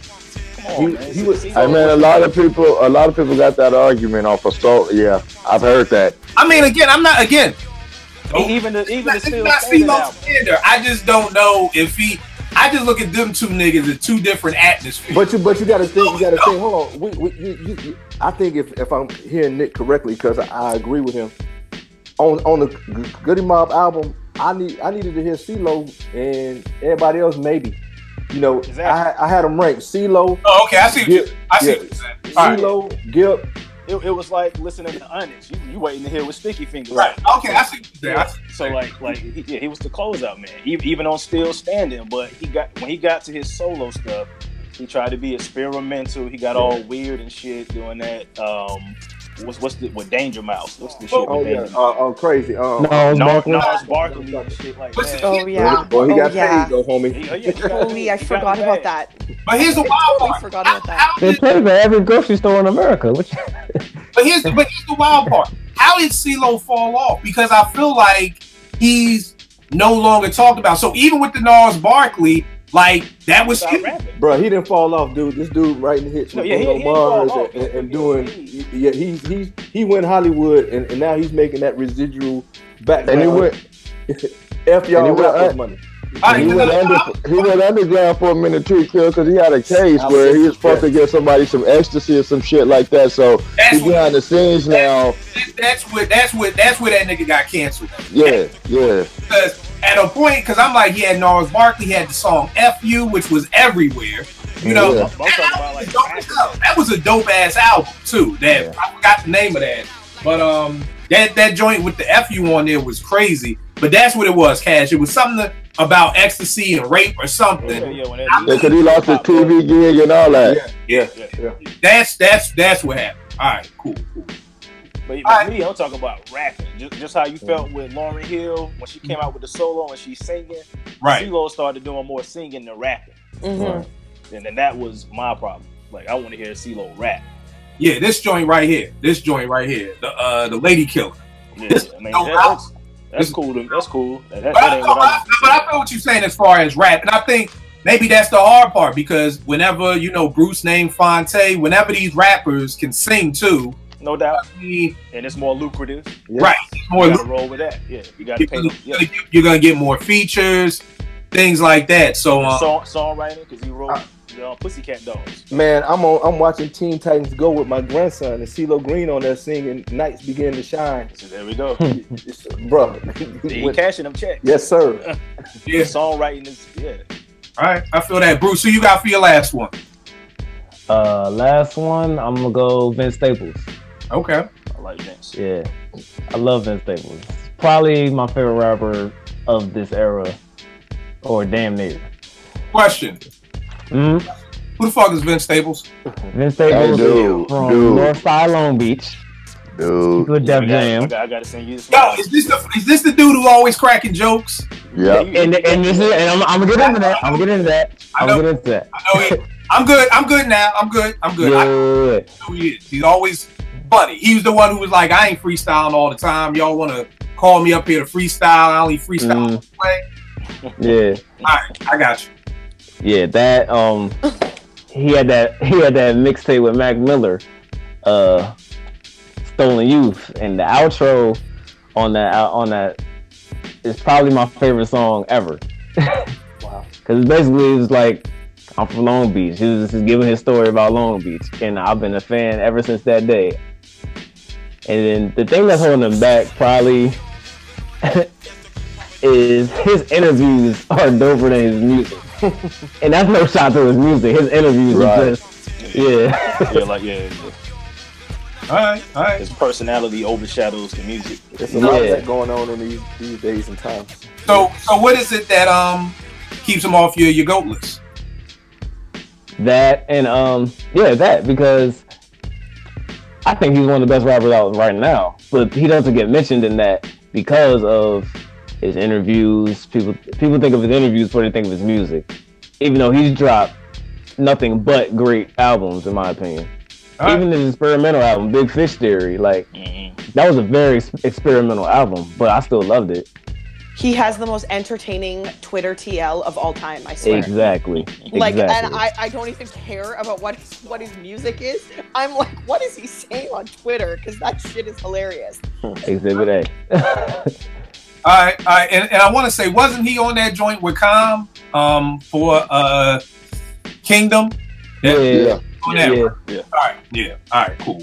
Just checking. All right, the last group of people I got real quick, I had Evidence from Dilated Peoples, Little Fame from MOP, Rock Marciano, I got Mos Def, I got Stally, and I'm always telling this every time I'm kicking it with him. Grap from I&I. Grap was seriously one of my favorite MCs. Way before I met him, he was definitely one of my favorite MCs. I thought he had the voice. I thought he had the flow. I was always waiting for the Pete Rock produced Rap Lover solo album that we never got. But so that's who I had left. Cash, did you have anybody left on yours? If I had to pick one that had potential for GOAT status, I would say Tyler, the Creator. Dude is real dope. He had this little freestyle he did recently. I call Wind Up with A$AP Rocky when they were running around doing some shit. Yeah, that was pretty dope. The fucking bars are nothing against nobody, but this dude has basically been telling us he's been gay since he came out, and he's done it in such a fresh way that a heterosexual man, I listen, I seek it, I want to hear it. You know what I mean? And I think that's a fucking skill in itself. I believe early success derailed what he was doing, what he wanted to do musically, and he just spread out too far. But Tyler had the potential to be the black version authentically of Eminem, and even more, because I just feel like that kind of story is a little more interesting. Being an oddball, when his way has never been conventional, especially where we're from. And to be able to break out and do what he do and be accepted, I always thought he had the potential to be one of the best. All right, no doubt. Vern, you got anybody else stuff on your list? Yeah, I had Light, Common, Buster, Tretch, and Too Short. Too Short. No, let me ask you this: what keeps Common off your GOAT list of your top 10? A couple of bricks. Electric Circus. Nobody smiling. What, UMC? Yeah, Universal Mind, yes. Man. Oh God, I hated that shit. See, that album's so awful people forget he made it. Like for real. Oh my God, I hated that. That song used to come on MTV Jams every hour. Yeah. That album is so bad that people remind him he made it. Like, dog, you remember you made that shit? They don't even remember. Like, I made that. Like, yeah, nigga, 2011. Was that after Erykah Badu? Yeah. That's it. She tends to fuck you up, either for the better or the worse. So, Here's the thing. We can't blame that on Erykah. Electric. Yeah, this was after That was like Bounce back. that was way this was after. after B, after This up. yeah, B was good. Find Forever. Yeah. Maybe blame that on Venus then. We can't blame Serena. that on producer. We can't give that to her. But all right, Vern, you said Too Short. Yep, and Too Short will never be on my top 30 of GOAT MCs, but I just like Short, man, because Short is short. He don't care. He gonna do his stuff, and he gonna eat it. And honorable mention, E40. Those dudes are innovators, trendsetters. The business model that they put into hip hop. I mean, I think Too Short had an unsung episode, and it's dope to see how he got on by making tapes for dope dudes. Dope dealers, with their names on it. Yeah, you know, so I respect what he does. He ain't trying to be rappity rap. He don't care about all that stuff. He gonna do what he does, and people love him for it. All right, no doubt. Porsche, what else you got left? I just got one more, Blue. And the reason why Blue doesn't make Blue is one of my favorites as of very recently. I didn't realize how much I appreciate his albums, but the only thing that's stopping Blue from being on my GOAT list is that his albums aren't memorable after I'm done listening to them. So like, Is that including Below the Heavens? Yeah, so it's memorable. Okay, let me explain. So it's memorable in that I know that I like it. I listen to albums like 100 times before I formulate an opinion on them. So I remember them, but it's not like sometimes I'm like, oh man, I just want to hear Ready to Die, or oh, I just want to hear It Was Written, or Stillmatic, or whatever. I don't do that with Blues albums. When they drop, when I listen to them, I'm like wrapped up in it. I love it. I want to repeat it over and over and over again. And then once I'm done, I'm like, okay. And then I just kind of move on. So I don't know what's missing. I don't know what component is missing. Lyrically, he's dope. I love everything about delivery, flow. I mean, he checks all the boxes. I just don't know what's missing to get him onto my GOAT list, but almost. All right, no doubt. Nick, you got anybody else left? Yeah, Bun B, Prodigy, Mobb Deep, King T, Exhibit. King T, that's a dope one. And I'll probably end there. Yeah, Vern already said Too Short at E40. That would have been on my list as well. But yeah, I'll end it right there. All right. Oh, I'll also add Scarface. Sorry, I had to say that. No, Scarface not on your GOAT? I was gonna say Face don't make your GOAT list? Top 10. Remember you said Scarface is definitely on the GOAT. Face doesn't make my top 10. But Oh, he's GOAT. I'm shocked. I know. Honestly, he's like 11. Like, trust me. All right. Yeah, he's definitely up there. All right, Bruce, who you got left? Black Milk, I've been listening to him all week. West Side Gun, Freddie Gibbs, Quasimoto, Chris Ork, aka Red Pill, and Tyler Quali. All right. What I love about having somebody young, because I'm like, bro, you be naming people. Quasimoto is mad. No, I know that, and that would be one of my statements that's bugged at people. Actually, I'm just bad-libbed. They all the same person. Yesterday's new content. But who is Red Pill? Red Pill, yeah.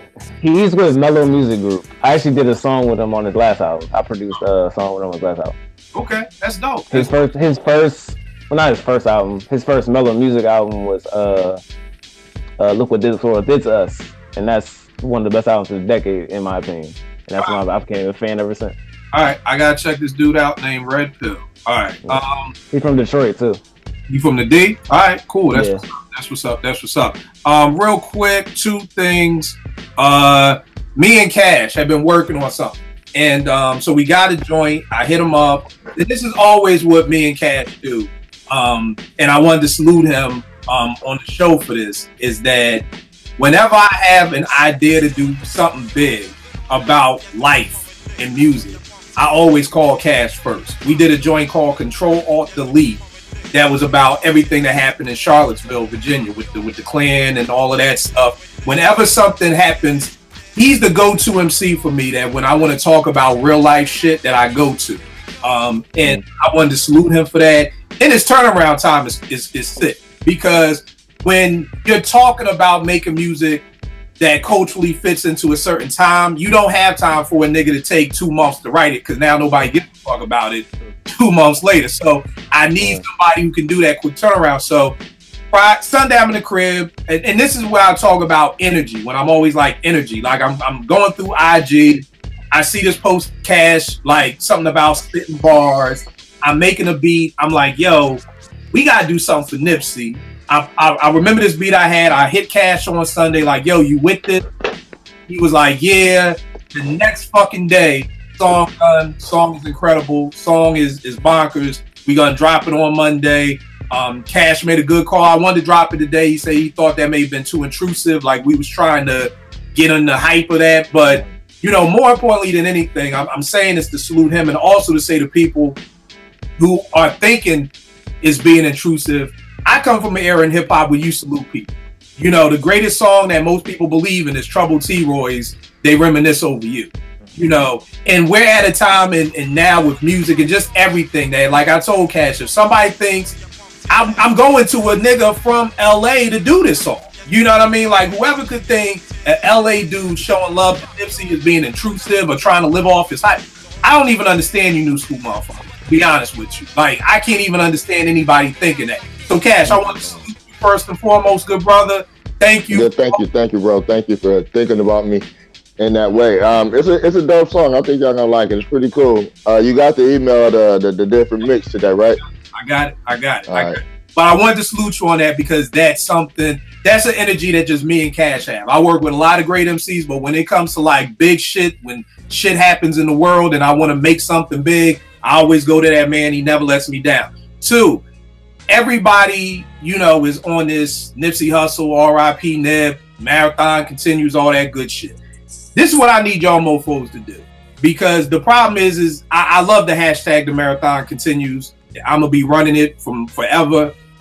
For everybody out there who's talking about they love Nip, what Nip did, y'all can do it too. Exactly. Right. Y'all can do it too. But the problem with it is for y'all to do it, y'all gotta come out to the hood with me or somebody. You gotta go out to the hood. You can't do it from your boardroom. You can't do it from your office. You gotta come out to the hood. And in DC, I made a tweet about this earlier that didn't get really any retweets, but I'll say it again, that in DC, there's an issue going on right now to me that really isn't that big of an issue to me. I'm not trying to disrespect go-go music or DC or anything like that, but there's a Metro PCS store out here, 7th and Florida. Georgia Ave. That's Florida. Yeah. Playing go-go music. And of course, the neighborhood is being gentrified. People are noise complaints. People are marching. I mean, there was thousands of people out in the streets of DC this week to stop this. And I'm like, y'all motherfuckers are marching for a store to keep playing go-go music, but I can't get one of y'all niggas to come out to my teen center. Like, I don't understand that. And I know I've got at least 3,000 followers from the DMV. And I don't understand how y'all can get behind. I love hip hop all day long, but I'm not gonna march for hip hop before I help my community, my kids. You know, and the problem is I'm the only black man out here doing it, y'all. You know what I mean? It's almost like when you're watching NBA and they're like, oh, they need a new coach. They hearing the same voice for so long. My kid's sick of hearing my voice. You know, I need somebody new to come up and help me with this. So I'm just challenging everybody out there, especially people in the DMV. If you can march to keep a store playing go-go, I need y'all to come out and help me with my team. My teens are dying every day. Physical deaths and mental deaths. I'm telling y'all, self-esteem are killing my kids right now. I need help. I'm actually now begging people to come out and help me with my kids. And here's the great part. Y'all can do it wherever y'all at, because it's going to be somebody saying, well, Killer, I'm not in the DMV. Guess the fuck what? Everybody comes to DC for something. Everybody comes to DC for the museums. They want to see the MLK thing. Make some time in your day and your vacation with your family to come on out. Say to your wife, yo, we got to get my man killed 2 hours. Give me an hour. Give me anything. I'll take whatever. You know what I mean? But y'all gotta come through and y'all gotta help me. If y'all want to be on this RIP Nip and everybody love Nip, y'all gotta come out to the hood. If y'all not coming out to the hood, I'll save me. Keep that Nip shit away from me. Because if you really love that man and what he did, it all started with the hood. So that's my little, I'm literally begging people now to come out and help. And it's fucked up that I gotta beg people to come out and help our kids. Like, really think about how fucked up that is that I gotta beg people for that. But it is what it is. Bruce, give them all the information where they can get at you, good brother. Bruce Wayne 11. That's Bruce WAIN 11 on all social media. Where can they check out some of your beats? You got a SoundCloud or anything? I do have a SoundCloud. I haven't posted on it in a while. I'm actually thinking about rebooting it, starting from scratch. And I'm working on my first EP, Elegant Sounds of Bruce Wayne. All right. Dope. Nick, give him everything, good brother. You will link it up. All right. Watch, give him everything. At Shayla Porsche on Twitter. All right, Vern, the closer. If you are in Georgia, I don't know how you're buying a house, how you're not messing with my guy, I don't know. Vern, give him all the information, good brother. Instagram at V the Loan Closer. Twitter is VChandler10. All right, Cash, give him everything, good brother. What up, man? It's Vern, VRN Hayes, everywhere. One link under all my social medias leads you to all my music. Episodes out now, dealing with mental health and shit that people don't tackle enough. Check it out. It's a good listen. Thanks for having me. Always good, brother. I want to give a shout out to Cultured Prodigy. His name is Hezekiah. He actually hit me up, said he's been a fan of the show for a long time, lives over the bridge in Arlington, Virginia. Him and his wife are going to come out to volunteer. So the only reason why I did this whole spill on the show is because sometimes I totally forget that people outside the 8 of us actually watch this shit. So, sometimes I feel like I'm just talking to us, and I'm like, I keep forgetting we actually do have an audience. So I'm telling y'all, my kids need help. Seriously. Like, literally, one of my girls told me, I said, how many mics do you think you are? She said 2. I said, out of 5? She said, no, out of 10. My kids are struggling out here. And I'm literally trying to play counselor to kids, to mothers whose kids have been killed, mothers whose kids are locked up. I'm begging y'all for help. I need some more black faces. I love white folk. This ain't about white folk. It just incenses me when there are always white people coming in our communities to help. Where are the black folk? Because y'all want to march for go-go and shit like that. I need y'all to come out and help these kids. So it is, y'all know what it is. Kill 889. We'll make beats for food. I will check y'all next week, y'all.